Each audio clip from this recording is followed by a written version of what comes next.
Recién mencionaba justamente Sergio. Obviamente el mundo ha cambiado y cambia permanentemente, está cada vez más dinámico, la globalización que antes no existía, la división internacional del trabajo, que hasta no sé si existía en ese momento, pero por lo menos no lo entendíamos desde este lado subdesarrollado. Bueno, el ser universal. El mundo en 200 años cambió y mucho, ¿no? Pero siempre uno se pregunta, ¿aquellos hombres tenían algo distinto a lo que somos hoy? Sin duda. Es Sin decir, dudas. uno se hace en el contexto histórico en el que se desarrolla y eran épocas también de muchos cambios.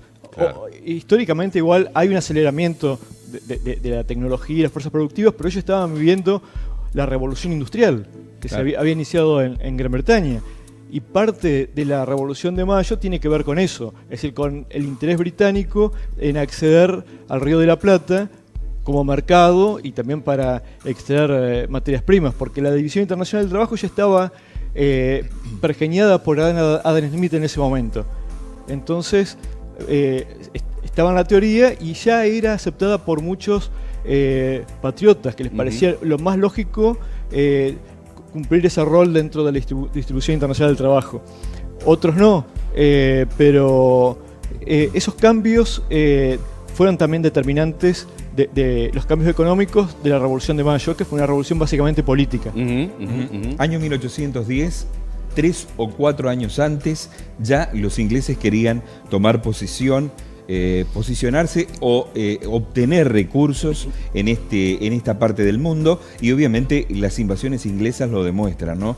Esto fue un rotundo rechazo por parte de la colonia española, nosotros en ese momento un país que se perfilaba para formarse, un rechazo hacia esta búsqueda inglesa, ¿no? Sí, sí. Sí, vinieron, como dijiste, primero buscando recursos. La primera invasión fue prácticamente un acto de piratería. Claro. Que vinieron a levantarse los caudales de Buenos Aires y que, bueno, se generó una reconquista, una reacción. Primero los agarraron un poco dormidos. Había cierta parte de la oligarquía porteña estaba de acuerdo con las invasiones porque justamente aspiraban a tener una asociación económica con Gran Bretaña. Es decir, les molestaba el monopolio español, querían exportar con los ingleses, intermediar, eran comerciantes. Es más, algunos eran contrabandistas históricos, los bandidos del puerto que les decían, así que claro, estos tipos fueron cómplices, digamos, de los británicos. Bueno, en eso no era muy distinto a lo que tenemos ahora. Por eso, había gente... La pelea por el puerto sigue estando y el contrabando sigue estando. Sigue estando, sí, sí, es una constante de la historia argentina. Sí. Y eso también marca un poco por qué estamos todavía viendo si vamos a ser realmente independientes o no. Y tiene que ver con el lugar que hemos tenido en relación con las potencias. Ahora, este rechazo, Hugo, que tuvimos para los ingleses con las invasiones inglesas, fue lo que provocó que, de alguna manera, el Imperio Británico apoyara la independencia de nuestro país de las colonias españolas, ¿no? Sí, sí, sí. Decía, la primera fue medio una iniciativa media privada, la segunda fue un gran plan para ocupar el Virreinato del Río de la Plata. Y ya Buenos Aires y los criollos mentalizados de que no solamente no los iban a sorprender de nuevo, sino de que eran capaces de enfrentarlos a los británicos, les dieron una paliza histórica. Así lo publican los diarios, ¿no? El Times de Londres, por ejemplo, sí.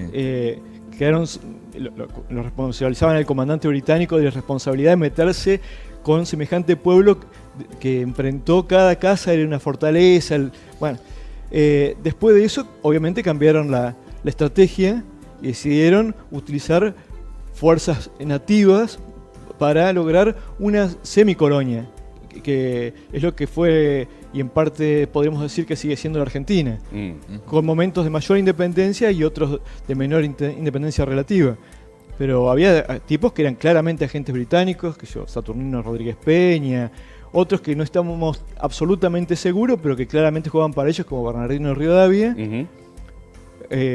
Alvear, y otros que a veces hacían alianza con los ingleses para independizarse, pero una alianza contingente, por ejemplo San Martín, pero que tenía un plan que no era el británico. Sí, sí, que era el de me apoyo en este momento para emanciparnos, y hoy me conviene estar por este lado para combatir la otra potencia. Básicamente la generación del 80 apoyaba esta visión de, no sé si elevar las características que teníamos como habitantes de la República Argentina, pero de alguna manera vincularnos con lo que era la sociedad y el ideal, ¿no?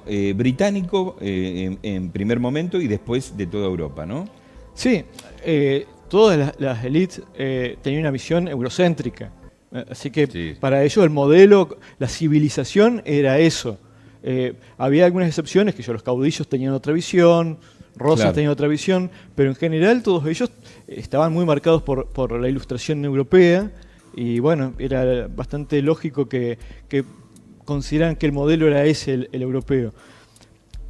Sí, la generación del 80 de lleno se inserta en la distribución internacional del trabajo, Ujú. como granero del mundo. Ujú. Claro. Pero Que esa teóricamente fue, 20 años después, el mejor momento que tuvo la Argentina, pasando a estar casi primero en el ranking internacional Y estaba- del ingreso Producto Bruto Interno, ¿no? Después vemos cómo se distribuye acá, que obviamente la pobreza era claro, máxima. ese era el problema, pero realmente Sí. en ese momento funcionaba porque la alianza con Inglaterra era complementaria, Sí. cosa que no ocurrió después con Estados Unidos, que competimos históricamente.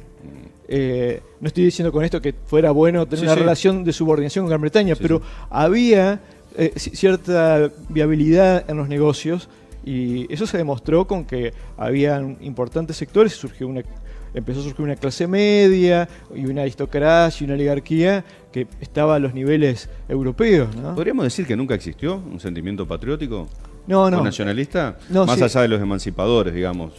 No, pero en los pueblos sí, sin duda. Sí. Es decir, aquellos que peleaban contra los ingleses o que iban al frente en las luchas de la independencia, más allá que las luchas de independencia estaban muy mezclados. Es decir, para algunos la nación era Hispanoamérica y era el rey. Claro, es decir, exacto. eran nacionalistas. En los ejércitos de Alto Perú, por ejemplo, la mayoría de los que peleaban del lado realistas eran criollos. Pero me refiero al concepto Argentina. El concepto argentino sí es posterior.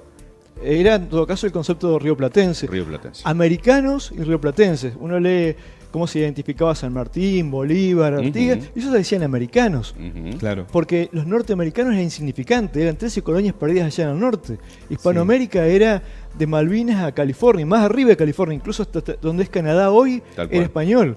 Y eso era la América en realidad. De ahí surge el término realistas, ¿no? Para marcar la diferencia entre los españoles contra los propios españoles. Había españoles que estaban de acuerdo con estas nuevas ideas de independencia de un país libre y soberano, con dejar de lado todo lo que traía aparejada el colonialismo en esa época, que era básicamente esclavitud y sometimiento. Pero la pregunta sería, ¿en qué hemos cambiado? ¿O qué cosas hemos mejorado y qué cosas no? Teniendo en cuenta que hoy tenemos un sometimiento económico, por ejemplo, y Mundial. otros tipos de sometimiento que de alguna manera por allí nos hacen recordar O momentos resignificar, antes. o resignificar por ahí el concepto de independencia. ¿Qué significa eso? Sí, sí. Bueno, es cierto, ha cambiado el mundo mucho, pero hay algunas cosas que permanecen. Bien, a ver. Justamente nuestra dependencia relativa. Ujú.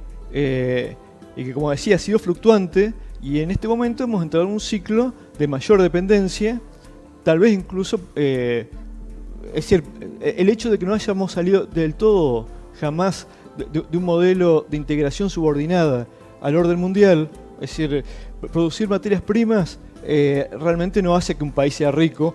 En algunos momentos los términos de intercambios, como se les llama, son más favorables. En la década pasada las materias primas, las commodities y demás habían subido, Ujú. la soja valía más, entonces estábamos mejor. Cuando bajan los precios, caemos como país. Sometimiento cultural de nuevo. Claro, por eso la importancia de que le agreguemos valor a eso y que tengamos la posibilidad de tener márgenes de independencia, es decir, que podamos ser más autónomos, podamos vivir más con lo nuestro. Ujú. Argentina es uno de los pocos países del mundo que puede realmente ser autónomo. Tiene Todo. de todo y poca población. Ujú. Si consideramos las posibilidades para la población, deberíamos vivir excelentemente bien y no lo vivimos porque hemos tenido problemas políticos, no hemos acertado con los gobiernos ideales para poder aprovechar todo el potencial que tiene el territorio y que tiene la sociedad argentina, más allá de que también yo creo que en este momento estamos en una decadencia respecto de otros tiempos. Pero decadencia cultural. Cultural, sí. De pensamiento, de idiosincrasia educacional. Cultural, de valores, Ajá. Educativa. Uno puede hacer muchas críticas del enciclopedismo y demás, pero el argentino medio en otros tiempos era mucho más culto. Hoy la gente tiene por ahí... Pragmatismo puro. Es pragmatismo, bueno... Que me lo resuelve Internet. En términos de valores hemos decaído, la cultura del trabajo se ha perdido, y eso se ve, por ejemplo, en esto. Es decir,